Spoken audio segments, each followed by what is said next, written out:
Hello, Miss Opal. Hello, darling. Just want to start off by saying thank you on behalf of ACH Child and Family Services for opening your home to us and allowing us to come in and have this conversation with you. It's quite an honor. Well, I have to tell you, young people, and you're all young people if you're not 95. I You know hear that's that? right. Okay. That I'm delighted to have you. Well, my question to you is all church home a part of what used to be the Mighty Mites? I believe it is. Oh, Yes. right. Yes. I So know you about are the familiar. Mighty Mites. Okay. Yes. I like those fellas. Then you like us, right? All right, all right. So let's talk a little bit about you. If you say so.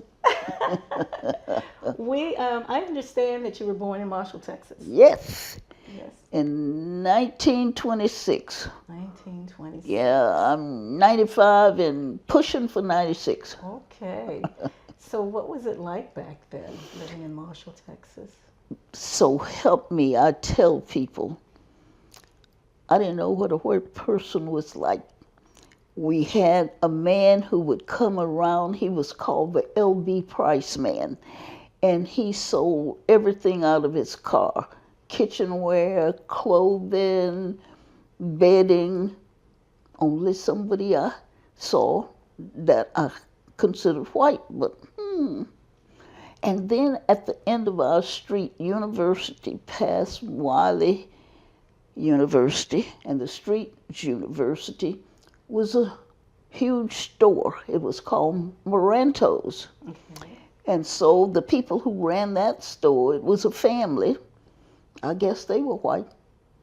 But that's all I knew about white people. Okay. Okay. So Marshall was a small African American, a small black town. Well, it wasn't all American, just my community that I didn't get out of, was such that I didn't know about the white people in Marshall. Okay. Gotcha. So who did you grow up with in your home? Oh, listen, I had friends in that community, and I went to Newtown School because the area where I was a new area of homes for black people, I suppose. And so it was a close-knit community. My best friend's name was Altonette Marie Mitchell, and she lived several doors to the west of our house. But we played together every single solitary day. She was born in August, and I was born in October. So we were bosom buddies. Okay. Wow. And I understand. So how long did you live there before you moved to this area? I guess you have to do the counting, because we left Marshall in 1937. I was born in 26, so make the connection.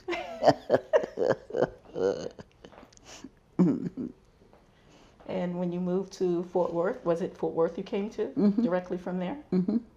Okay, so was that a difficult adjustment for you? Yes, it was, because if we came to Fort Worth on Saturday, then my mom was working in somebody's kitchen on Sunday. And we went to the all-black school that was called Cooper Street. It had been built on a city dump.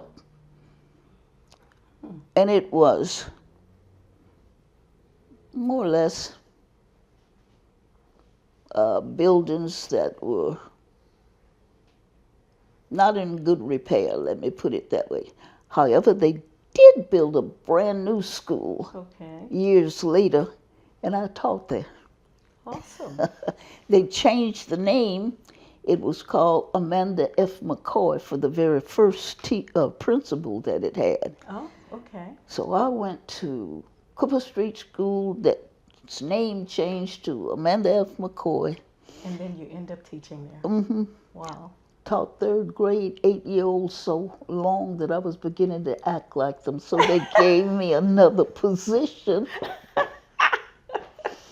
I was called a homeschool counselor or a visiting teacher. And my responsibility was to see that the kids were in school. So if they didn't have any shoes, I bought shoes or clothes. So they didn't have any food, electricity off, place to stay, those kinds of things. Okay. Okay. Is that when you were? Can you share a little bit about how familiar you became with Mighty Mite? I'm just curious. Oh, Mighty Was Mites. that during your time of I teaching? just read about the youngsters. Okay. And I know the facility, Okay. you know, where they are. I think the chapel is beautiful. Oh, I love that chapel. And I've been there with families who needed things, you know, Yes. from time to time. Yes. And I met the author of the book, The Mighty Mites. Okay. I think they're fabulous. And then there's a school there now. You're pretty knowledgeable. You know more about us than we thought. No. So tell us, what brought you and your family moved to Fort Worth? What brought you here? What was the reason? Well, my father lost his job. You know, it was during the Depression. And he came to Fort Worth to find work. He was going to send for his family, but he never got around to it. So my mother sold all the possessions that they had for train fare for she and my two brothers and myself. That's how we got to Fort Worth. Oh, wow. And we lived with a family on the far west side, not far west side, but El Paso and Ballinger Street, which was walking distance from the little school I attended. There was a family named Tally, and they were caretakers of this tall, big 3-story building that had been somebody's home, but it was now a medical library. So Mr. Tally was the keeper of this facility. And that family took our family in when we first moved to Fort Worth. My parents got back together, and we moved to the south side, to James E. Gwynn School. And I finished Gwynn School, went to I.M. Terrell. Finished I.M. Terrell at 16. And my mom had all these plans to send me back to Marshall, to Wiley. I got married. Oh, she was disappointed. She wouldn't even go to the wedding at our church. Oh. And it took me 4 years and 4 babies to realize I was going to have to raise the husband too. So I cut my losses and went home to my mom with 4 children and had nerve enough to say, I'm ready to go to college now. She says, I got no money to send you to nobody's college. But she said she'd keep my children. I worked. Oh, I worked I don't know how many jobs to get that money to go to college. Guess what I did? What did you do? Spent it. I bought the children a television so she wouldn't have to run all over the neighborhood looking for them. And went to Wiley without a dime. They put me to work in the college bookstore, and I hadn't quit that job in Fort Worth because I didn't know what was going to happen. So my mom kept the job during the week. I'd come back on weekends and work it. Nobody knew the difference the work got done. Right. My mom collected a paycheck. Right. And I got through Wiley 3.5 years. I couldn't stay 4. I had kids back You had home. things to do, huh? Yeah. That's Got a awesome. job teaching. They paid me $2,000 a year. I don't know if anybody else knows it, but you can't feed kids, 4 of them, on no $2,000 a year. So I got another job. if I clocked in at 8 for school and out at 3, there was a car waiting for me, I'd clock in at it was Convair now. What's it called? Lockheed Martin? Lockheed Martin. Clocked in at 4 and off at 12. I'd have still been working there, except they had layoffs, and I was in a layoff. Oh, so you liked it there. Hey, it paid, Paid good good. money. You like the pay. Yeah. Yes. Wow. So I read somewhere that I don't remember, was it 1939 or so, that your home was set fire? Oh, yeah. My parents had bought a house, corner of Annie, 940 East Annie Street. My mom had it fixed up so nice. And on the 19th of June, I have you know, people began to gather, and the newspaper said it was 500 of them, that the police were there, but the police couldn't control the mob. My father came with a gun, and the police told him, if you bust a cap, we'll let the mob have you. Our parents sent us to friends several blocks away. They left under cover of darkness. Those people ramsacked that place, pulled out the furniture and set it on fire, did despicable things. Our parents never mentioned it to us, never ever spoke to us about it. Never? Never. And they worked and worked and bought another home. Wow. So that's where I grew up. Wow. So you 926 East Terrell Street. You never knew the reason behind it. There was no reason except they didn't want us They there. want you there. No. The reason was obvious. They didn't want us in that neighborhood. And do you know what? I tried for years to find out who owned the lot. It's vacant now. And Habitat owns it. And I used to be on their board. Oh. When I approached them to buy it, they gave it to me. Oh, wow. And so I plan to build a house and live there. Awesome. This one's got so much stuff in it to make a museum out of it or something. That's awesome. That is awesome. Wow. Now that was in Marshall or Fort Worth? Fort Worth. Fort Worth here. Yeah. Okay. Mm-hmm. Okay. So how did that fire have an impact on you? I don't know the fact that it happened on the 19th of June. Yes, that was huge.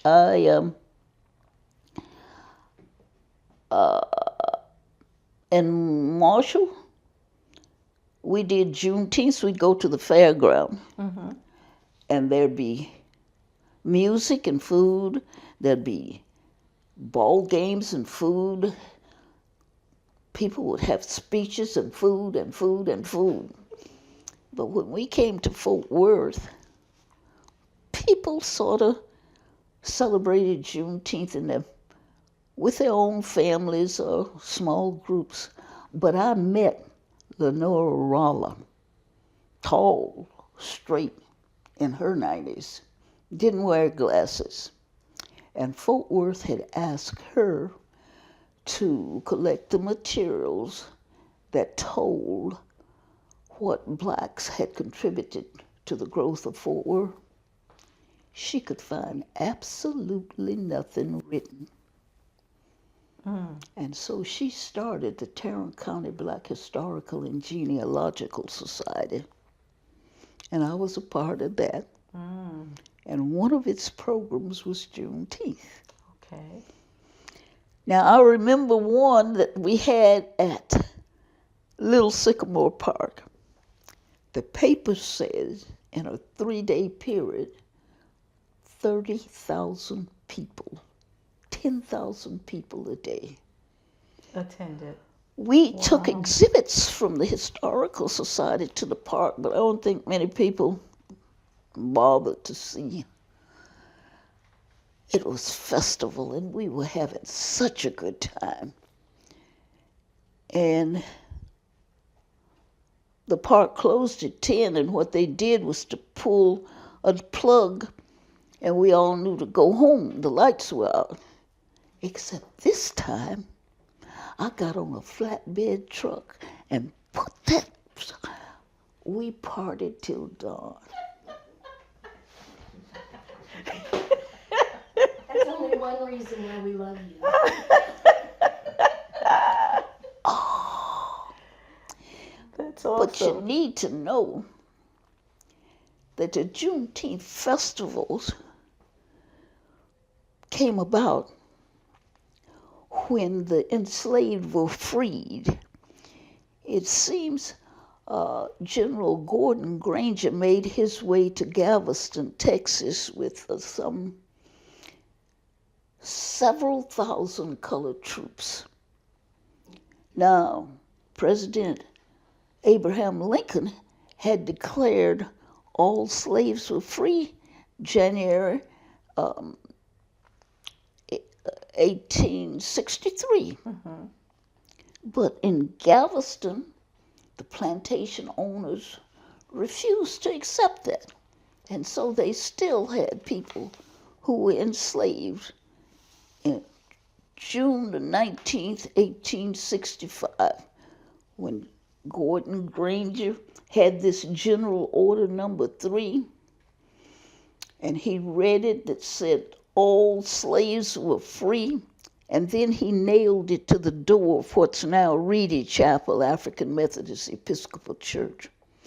And when those people came in from their work and somebody read that to them, we started celebrating, and we've been celebrating ever since. Yeah. That's wonderful. That's a great segue to the question I was going to ask you.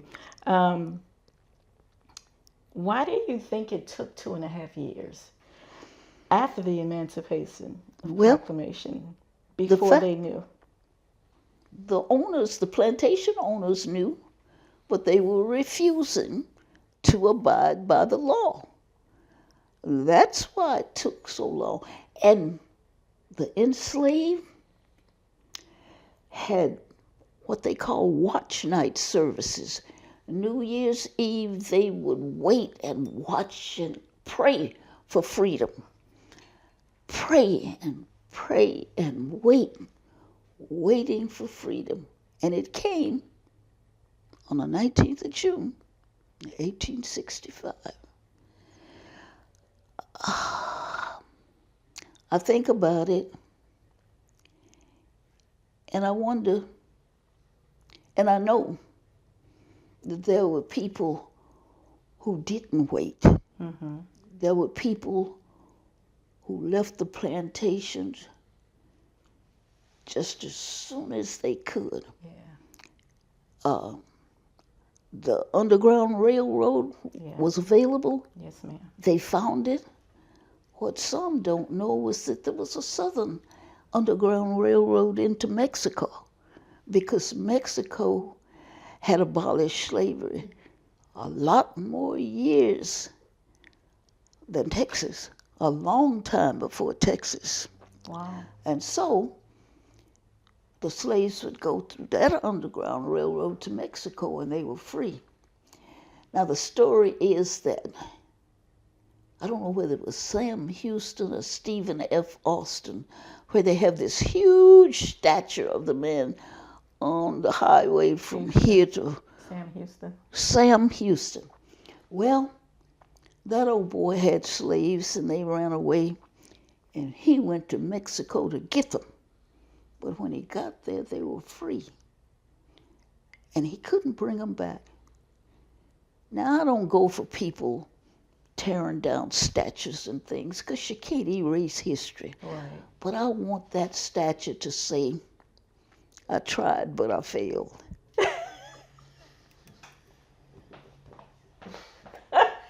You're going to make me get up and shout. No. That's awesome. Yep. you just gave me a bit of history because I didn't know about the Underground Railroad that led to Mexico. Really? No, ma'am. Yeah. They That's had really Underground interesting. Railroad. And that boy went to get his slaves. Huh. You're often referred to as the grandmother of Juneteenth. You do know that, right? Yeah. So what do you think about that? How does that Well, make you feel? I belong to an organization called the National Juneteenth Foundation, Observance Foundation. It was started by Dr. Ronald Myers. Now, Dr. Myers was a medical doctor. He was a minister and a jazz musician all rolled into one. Okay. And he's responsible for some 43 of the 50 states having some kind of observance for Juneteenth. So I sort of think Doc is looking down and saying, well, you got around to it, you know? But Juneteenth, oh, there's so much involved in Juneteenth. And we don't want people to think it's a black thing or even a Texas thing.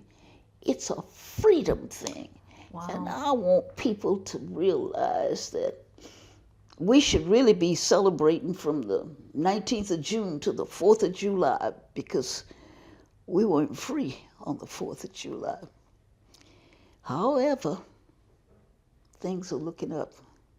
Things are We looking up. think we might get around to celebrating freedom for everybody. Awesome.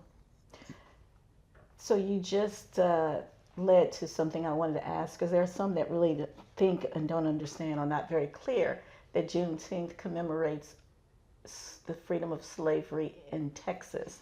Yeah. Some say that it commemorates slavery across the nation. This is true. We simply, in Texas, were the last to get free. Mm-hmm. But there's still too many disparities that need to be addressed. Yes, ma'am. Homelessness and joblessness, education where they don't want you to tell the truth in the books. You can't erase history. So people need to learn what actually happened,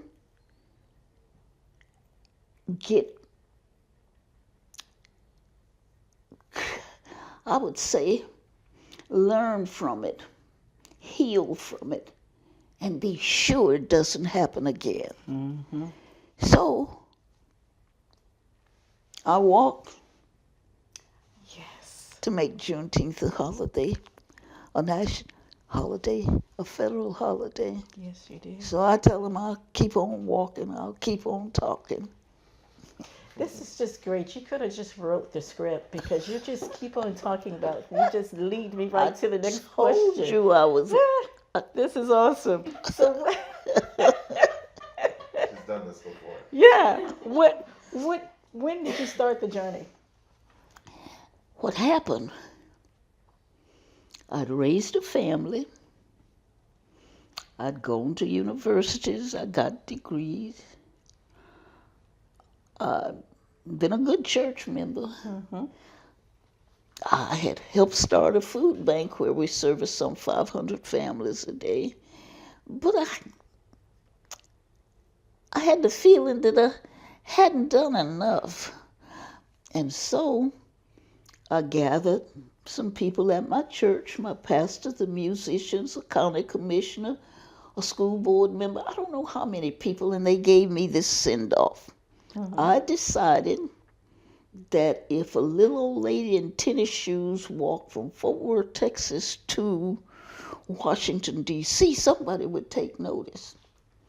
And so I started out walking 2.5 miles to symbolize that in Texas, the enslaved didn't know they were free for 2.5 years. And I walked Fort Worth, Arlington, Grand Prairie, Box Springs, Joppa, when my team says, you won't be doing it like that. And the reason was somebody had promised us an RV and they decided what I was doing was too political. So they kept their cotton picking RV. And my team says you only go where you are invited and where their Juneteenth celebration. I was invited all over these United States. I mean, Shreveport and Texarkana, Little Rock, Fort Smith, Denver, Colorado, Colorado Springs. I was invited to St. Louis, Chicago, Atlanta, the Carolinas, all over the place. Mm-hmm. And if I left September 2016, I actually got to Washington January 2017. And we had asked President Obama to walk with us from the Frederick Douglass House to the Capitol, Mm-hmm. but he was in Chicago. Oh. I didn't get what I wanted, but with P. Diddy's help, we got 1,500,000 signatures. P. Diddy, okay. Yes, he did. Yes, ma'am. We had 1,500,000 signatures, and we were ready to get that many more when we were called to the White House. The president was going to sign the bill.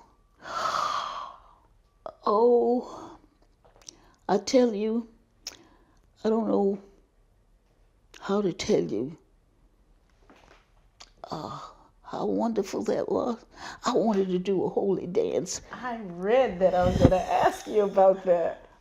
I wanted to do a holy dance, but the kids say, when I try that, I'm twerking.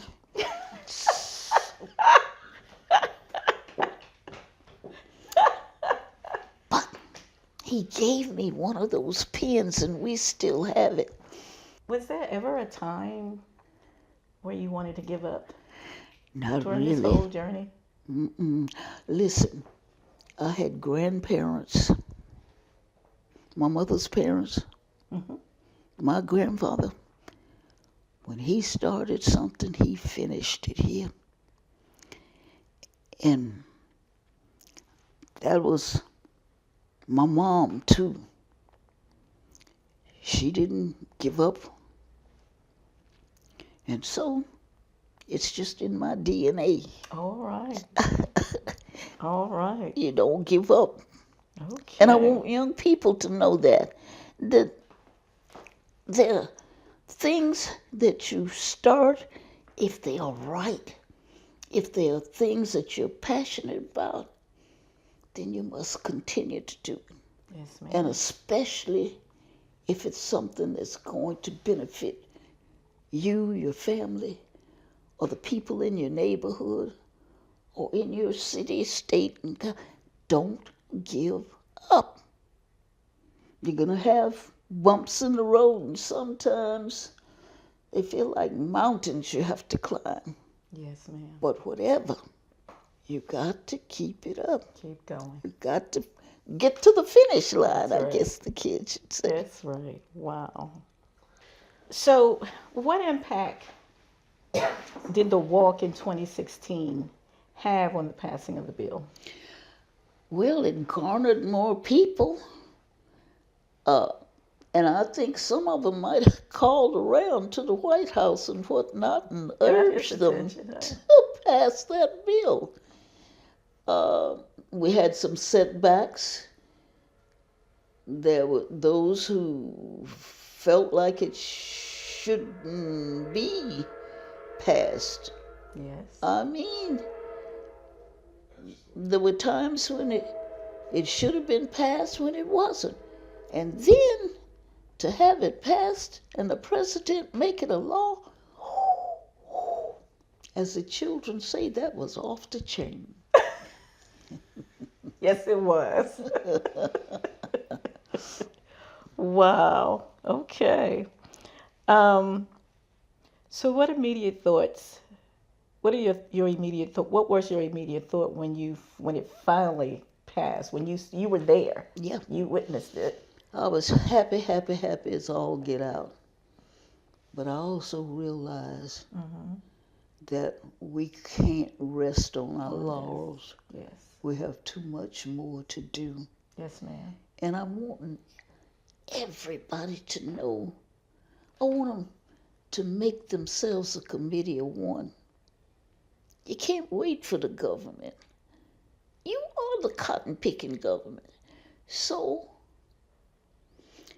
it's your responsibility to address these disparities. And I've named them. I've named the fact that we need to tweak our educational system. People need to go to the school board meetings. They need to get on the school board committee. They need to get on the book committee. They can't wait for somebody else to do it. And the joblessness, maybe the pandemic, as cruel as that is, maybe there are jobs for people now. But homelessness,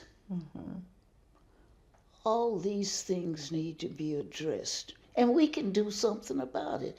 And you don't have to think of huge things to do, just little things. If you help an old lady like me across the street, or if you look after the kids while the mother goes to the store, if you just smile at somebody, these things add up. And before you know it, you've got people working together and accomplishing something. I believe in that because the Bible says we are our brother's keeper. That's what the Bible says. Yes, ma'am. I believe it. I believe it too. So, here's an interesting question. Doing my research, it occurred to me that Juneteenth is only the 11th federally recognized national holiday. Prior to that, it was 38 years ago, the 10th one was Martin Luther King holiday. Oh, yeah. I wasn't a part of the marches. I was too busy making a living. But it occurs to me that we've had the surges. We've made strides because of what Martin was able to say and do. We've made strides what Malcolm has been able to pass on. Sojourner Truth. What's the latest name out of Arkansas? Rosa Parks. Rosa Parks. Yes, ma'am. I can't think of things. But all these people have made others aware of what needs to be done. So we make these surges, the sit-ins. We're able to go now and go to department stores or go to a cafe and without any problems. But we don't have what we actually need when we need freedom. Yes. We don't have schools that are teaching, I'm going to say freedom to all of us. We've got to do something about the school system. And heaven knows, I think some of them are doing their best, but they got to do better. Yes, That's ma'am. all I can say. Yes, ma'am. I'm in total agreement with you there. What do you say about some black people who don't seem to see the point in Juneteenth? Haven't really bought into it. Well, you're going to have naysayers. Yes. But again, you can change their minds. I've been able to change some minds. And I'm not just talking about white people whose minds need to be changed. I know black people who are happy with the status quo. Yes, ma'am. I don't know what y'all pushing for, but you got to change their minds. You touched on this a little bit about some people who didn't want the bill passed, who didn't agree that the bill should be passed. What do you say to those that say the passing of the bill 475, recognizing Juneteenth as a national, federally national holiday? What do you say to them who say it was just symbolism and not substance? There was a senator, I think he was, who put a stop to the bill. And I called and wanted to go up and talk with him.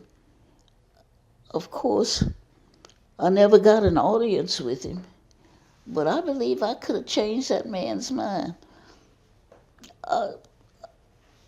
I just feel like I can, because I have been able to change minds. I believe you could. And I'm sure there are people that have entrenched ideas and they're not going to be changed. So you just sort of pull them along. Okay. And they learn after a time that being free means freedom for everyone. And we get Asians and Mexicans and Chinese and Japanese. It amazes me that this country was built on the idea that everyone was free, and then you have this, whatever you want to call it, where you don't want people to be free. That, in my words, no, I can't tell you in my words what I would say. Not on television. But just know it's an abomination. That's what it is. That's a good word. Yes. I read an article that quoted you saying that you hope Juneteenth will become a day of national unity.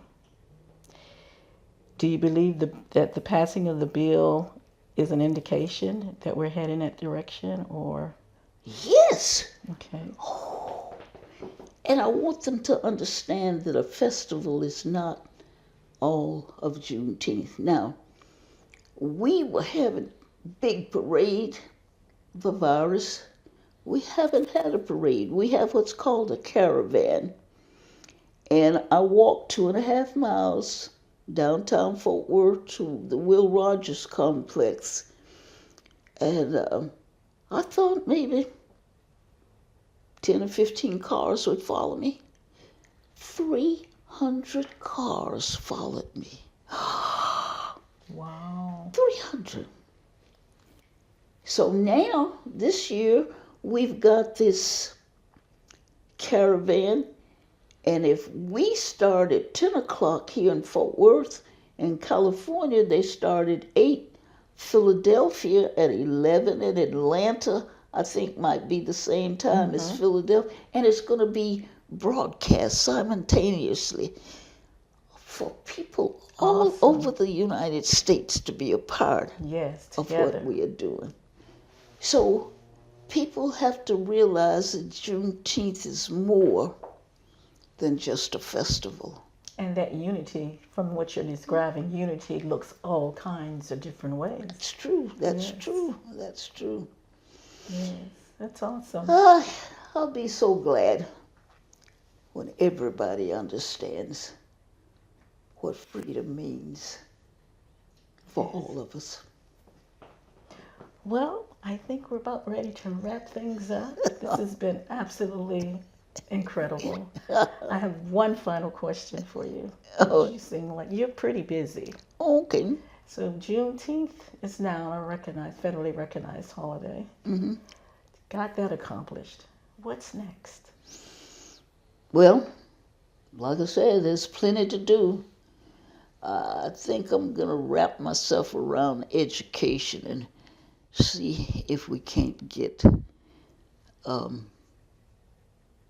our books, our teachers have the ability to teach Yes. what actually happened, and not be afraid. History. Yeah. So that means that we have to vote people in Yes. who are on the same page we are on. And I'm a precinct chair, and one precinct, but the two precincts are close together. And I sort of talk to folk and tell them who I'm voting for and hope they vote for the same person. I do. I like your strategy. Yeah. That's awesome. And so we need to simply get people into the offices where we can make some strides in getting freedom for everybody.